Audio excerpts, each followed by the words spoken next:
agar tetap kondusif, aman, tertib menjelang dan setelah pelaksanaan pilkada serentak melalui koordinasi dan sinergitas pemerintah desa dengan aparat keamanan dan pemerintah daerah sebagai bagian dari latar belakang pelaksanaan rapat koordinasi ini.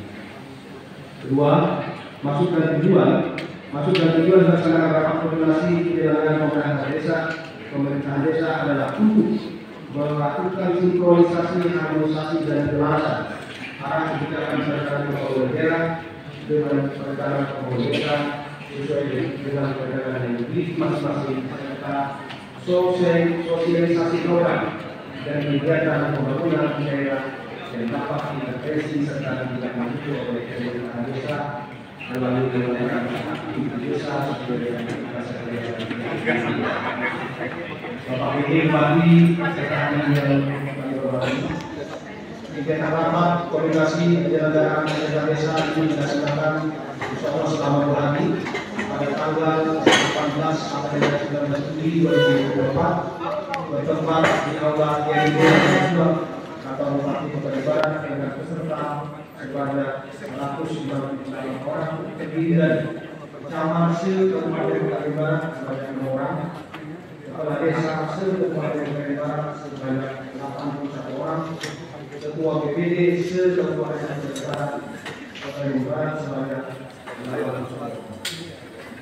Adapun pelaksanaan kegiatan rapat koordinasi penyelenggaraan pemerintah desa akan dilaksanakan dengan rangkaian sebagai berikut: A.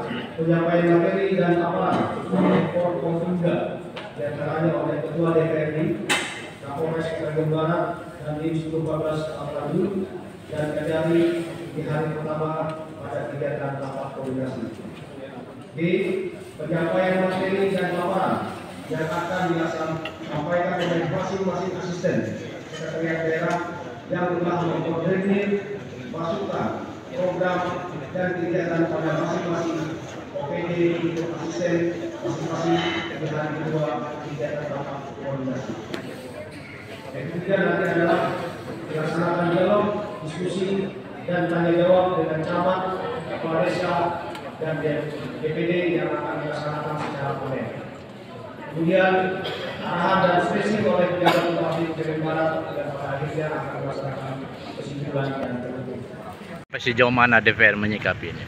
Oh ya, kalau soal dari DPRD ya saya hari ini hadir diminta untuk mewakili Ketua Dewan untuk menyampaikan materi, yaitu yang jelas ada sebuah hal positif yang menurut saya dengan pelaksanaan ini mudah-mudahan ada sebuah pemahaman bersama. Harapan kita dari seluruh perangkat desa, kemudian BPD yang hadir, punya satu pemahaman, punya satu persepsi yang sama bahwa kita punya tanggung jawab untuk menghasilkan pilkada Kobar yang berkualitas, menghasilkan pemimpin Kobar yang berintegritas dan berkualitas, yang kemudian membawa kabupaten kita bisa lebih baik dengan pelaksanaan pemilu yang memang benar-benar jujur, adil, dan baik. Insyaallah hasilnya pun akan baik.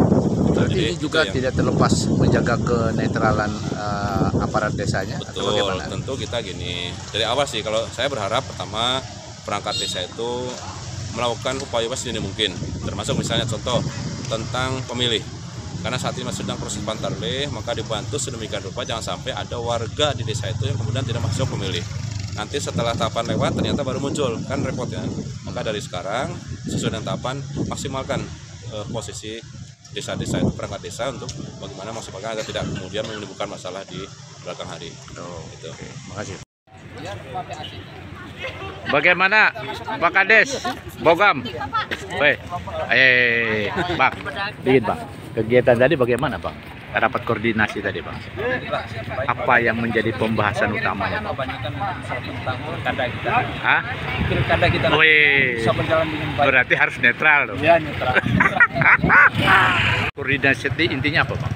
Ya intinya ini yang berkaitan dengan rencana pilkada Bupati dan Gubernur tanggal 27 November 2024. Jadi semua perangkat desa baik DPD maupun kecamatan menyesuaikan dengan tupoksinya masing-masing, terutama menjaga netralitasnya. Oh, intinya netral lah. Netral. Oke, makasih Pak Jamal. Saya dengar informasi rapat koordinasi semua kepala desa maupun abdes ya. Nah, sampai sejauh mana ini? Ya, baik, hari ini dan insya Allah dengan besok kita melakukan rapat koordinasi pemerintahan desa. Namun demikian juga hadir para kelurahan dan alhamdulillah hari pertama berjalan lancar. Intinya untuk menyamakan persepsi, sinkronisasi, harmonisasi, yang lebih utama lagi adalah pelaksanaan pembangunan di tingkat desa agar bersinkronisasi dengan pemerintah daerah. Kemudian juga muatan berikutnya tahapan untuk persiapan pelaksanaan pilkada yang Kabupaten Kota Barat akan melaksanakan dalam waktu dekat seperti itu. Berarti intinya kenetralan kepala desa sangat diharapkan sekali gitu. Baik, ya jadi sesuai dengan undang-undang juga disampaikan pemateri antara lain Pak Kajari dan lain sebagainya, mengingatkan kembali netralitas aparat perangkat desa, kepala desa, BPD dan lain sebagainya dalam pelaksanaan pilkada. Ada sanksi nggak apabila ada dugaan kepala desa ikut sedikit nimbrung menggait para? Ada sanksi ya, jadi pelanggaran-pelanggaran itu harus sanksi, dari mulai sanksi administratif, bahkan kalau yang berindikasi pidana ada sanksi pidana 1 tahun penjara dengan denda 12 juta rupiah, kan sesuai dengan ketentuan. Oke, masih sip.